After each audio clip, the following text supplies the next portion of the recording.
Hi everyone, most welcome आप सभी का आपके इस online platform Bihar text book पर और स्पेशली इस वाली वीडियो में जो कि आप सभी के लिए देखनी बहुत ज्यादा इंपॉर्टेंट है।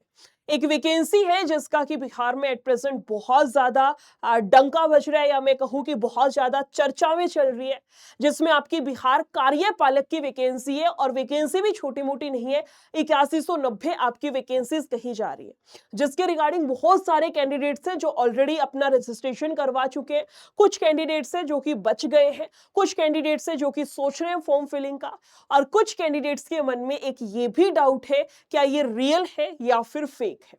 तो ध्यान से सुनिएगा, इस वाली वीडियो को कंप्लीट देखना है कि फेक है या फिर आपकी रियल है। देखो, फेक या रियल अब ये आई खुद आकर के थोड़ी ना कहेंगे कि ये वैकेंसी फेक थी या ये वैकेंसी आपको नहीं फॉर्म फिल करना था, इस तरीके से तो कुछ नहीं होगा। इसमें बहुत सारे ऐसे फैक्टर्स हैं जिसके बिहाफ पे कहा जा सकता है कि ये वैकेंसी आपकी टोटली फेक है।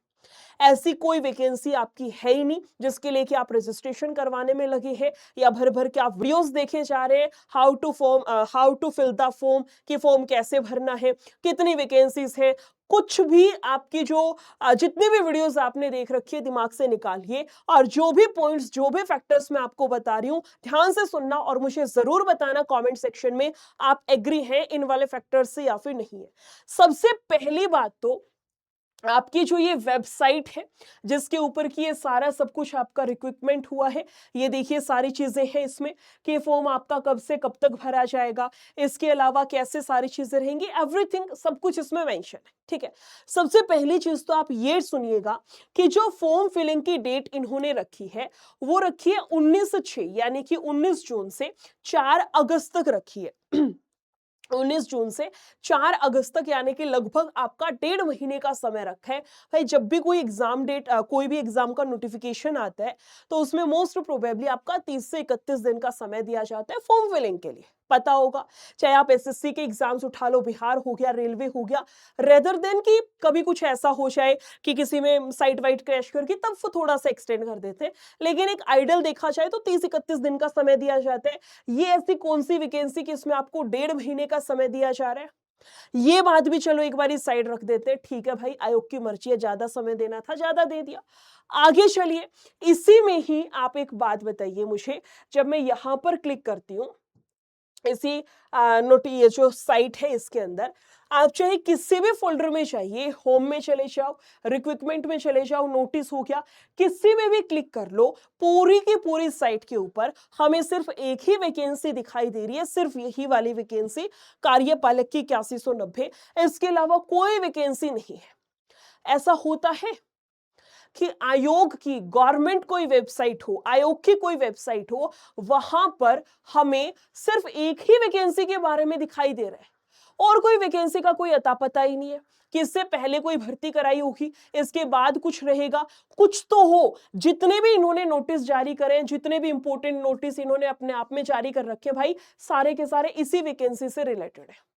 इसका रीजन मैं आपको बताऊं कि ऐसा क्यों है कि सारे इसी वैकेंसी से रिलेटेड है। उसका रीजन ये है डोमेन इंफॉर्मेशन। डोमेन इंफॉर्मेशन होती है जो आपकी वेबसाइट है, इससे रिलेटेड मैं आपको बताने वाली हूं कि इसमें डोमेन कब है, रजिस्ट्रेशन कब हुआ, एक्सपायर कब होगा, सारी चीजें।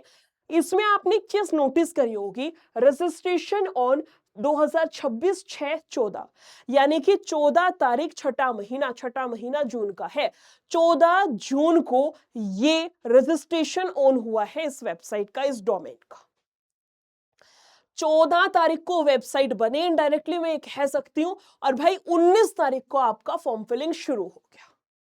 इंतजार कर रहा था कि भाई कब जो है आपकी वेबसाइट बनके तैयार हो जाएगी, उसके 4-5 दिन बाद हम लोग अपना वैकेंसी निकाल देंगे, है ना। तैयार बैठा था वैकेंसी लेकर के, बस वेबसाइट की कमी थी, जैसे ही वेबसाइट आई डाल दी इन्होंने। समझ रहे हो, ये बना था आपका 14 तारीख को और 19 से फॉर्म फिलिंग शुरू हुआ है। मात्र 4 दिन का बीच में समय था, 15, 16, 17, 18। सोच रहे हो, उसके बाद एक और इंपॉर्टेंट चीज, ये एक्सपायर कब हो जाएगी, 14/6/2027। एग्जैक्ट 1 साल, सिर्फ 1 साल के लिए वेबसाइट बनी है, उसके बाद अता पता ही नहीं रहेगा, एक्सपायर हो जाएगी, हट जाएगा ये वाला डोमेन। समझ रहे हो बात को? सिर्फ 1 साल के लिए बनाई गई है ताकि ये फेक वैकेंसी निकाली जाए, बच्चा फॉर्म भरे, उसकी फीस को लपेटा जाए और गायब हो जाया जाए। इसके अलावा आपने इतनी सारी वैकेंसीज देखी होंगी, आपने इतनी सारी मेल आईडी वगैरह देखी होंगी। बेटा कोई मेल आईडी ऐसे देखी है आपने, जैसे जैसे आप जब भी कोई मेल आईडी बनाते हैं तो उसमें लास्ट में, जैसे मैं अपनी बना रही हूँ nisha@gmail.com, बना सकती हूँ, कोई दिक्कत नहीं है। लेकिन जब कोई ऑर्गेनाइजेशन होता है, कोई गवर्नमेंट की साइड से कोई वेबसाइट होती है, उनके लास्ट में आपने देखा होगा .gov.in, या कहीं पे देखा होगा ORG डॉट, यानी ऑर्गेनाइजेशन का, जैसे एजुकेशन का EDU डॉट लिखा जाता है, इस तरीके से आपने देखा होगा। और ये पता भी, आप चाहे कोई सी वेबसाइट उठा लो, चाहे SSC की, बिहार की, यूपी की, कोई सी वेबसाइट उठा लो, लास्ट में या तो ORG डॉट होगा या GOV डॉट होगा। इन्होंने जो मेल आईडी दी है, आप एक बारी इससे गो थ्रू हुई, क्या मेल आईडी इन्होंने मेंशन कर रखी है समझना। इन्होंने लिखा है बिहार स्टेट मिशन डेवलपमेंट, उसके बाद है आपका @gmail.com, डायरेक्ट सीधा लिखा है @gmail.com। इसके अलावा इन्होंने काफी नंबर दे रखे हैं, अपने नंबरों की कमी नहीं है। पेमेंट हेल्पलाइन नंबर तक दे रखा है कि भाई पेमेंट में कुछ दिक्कत आ रही है ना, तो आप इस नंबर पे फोन कर लो। इन्होंने हेल्पलाइन का अलग नंबर दे रखा है, ऑफिस हेल्पलाइन डेस्क इसका अलग नंबर है, और ये अलग से नंबर दे रखा है। नंबरों की कमी नहीं है, भरपूर मात्रा में नंबर दे रखे हैं, लेकिन आप किसी भी नंबर पे 24 घंटे में से कभी भी फोन मिला लो, कोई भी नंबर इनका एक्टिव नहीं है। या तो इनकमिंग बंद दिखा रहा है, या फिर आपको दिखाएगा कि कोई पिक नहीं कर रहा है, सिर्फ रिंग जा रही है, या स्विच ऑफ दिखाएगा।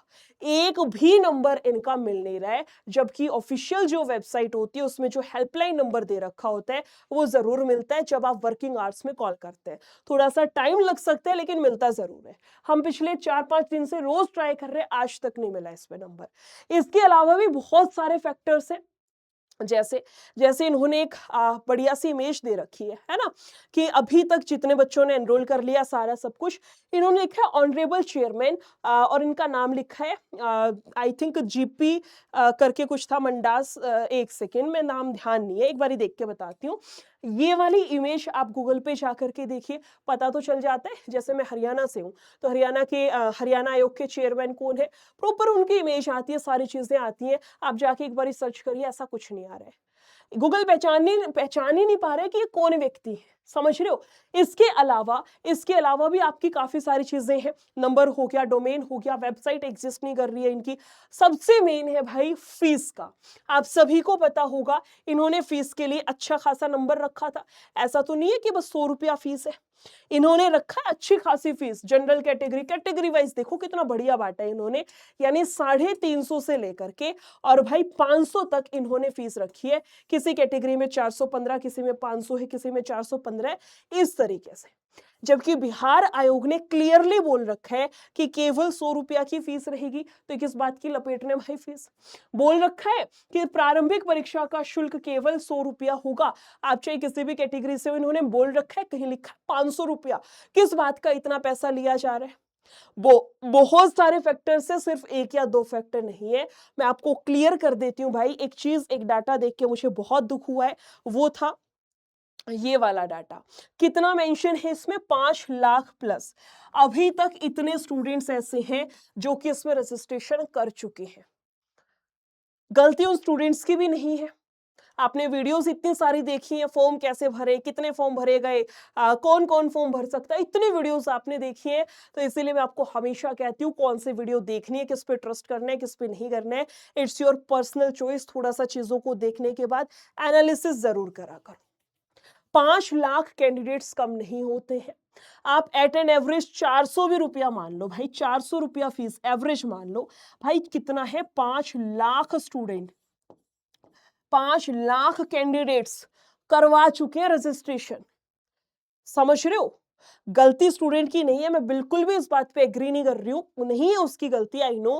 क्योंकि ऑब्वियस सी बात है, बिहार में पेपर नहीं हो रहे हैं मैडम, हो रहे हैं तो लीक हुए जा रहे हैं। स्टूडेंट बस आस लगाए बैठे, जहां कहीं जैसे तैसे एक आध वैकेंसी मिल जाए, कहीं ना कहीं चिपक जाए, सिलेक्शन हो जाए, बाद में देख लेंगे कौन सी भर्ती देखनी थी, कौन सी नहीं। स्टूडेंट की आस है जो कि कहीं ना कहीं एक जेन्युइन भी है, ठीक है, जैसी जो चीजें हैं हालात है, ठीक है, आपके पास में एक जॉब होनी चाहिए। इसी आस का, इसी उम्मीद का फायदा उठाया गया है। वो बच्चा इंतजार में बैठा था, वैकेंसी आए, वही आपकी 8,000 वैकेंसी निकाल दी, 8100 समथिंग जो है, और बच्चा जो है भरवा दिया फॉर्म, करवा दिया रजिस्ट्रेशन। जिन स्टूडेंट्स ने रजिस्ट्रेशन नहीं करवाया है, मत करवाना, टोटली फेक है। आप खुद सोचो, मैंने आपको 10 से 15 चीजें बताई हैं। कहीं पे भी आपको किसी भी चीज में थोड़ा सा भी कुछ लग रहा हो, मतलब कि नहीं मैम आप यहाँ पर गलत हो, आप मुझे कमेंट में बता सकते हैं। इसके अलावा आपको लग रहा हो कि हाँ 10 से 12 पॉइंट मैडम ने बताए हैं, सारे के सारे पॉइंट जेन्युइन है, कमेंट में बताना। वीडियो शेयर जरूर करना है, ताकि 5 लाख जो कैंडिडेट हो चुके हैं सर इसमें रजिस्ट्रेशन, वो ठीक है, उसके अलावा जितने कैंडिडेट्स हैं सिलेक्शन उसमें रजिस्ट्रेशन नहीं करवाना है। मैं फिर कह रही हूं, अवॉइड करिए, टोटली फेक वैकेंसी है, मत इसके चक्कर में पड़ना। बाकी किसी और वीडियो में मिलते हैं। शेयर जरूर करना है भाई इस वीडियो को, मैं कभी नहीं कहती इतना शेयर करने के लिए, इस बार ही कह रही हूं, जितने ज्यादा स्टूडेंट्स के पास वीडियो जाएगी, उतने ज्यादा स्टूडेंट्स हैं जो कि इस फ्रूट से बच सकते हैं। तो वीडियो को शेयर जरूर करिएगा, और कमेंट में अपना रिव्यू भी देना है। बाकी मिलते हैं। Thank you so much, take care, bye.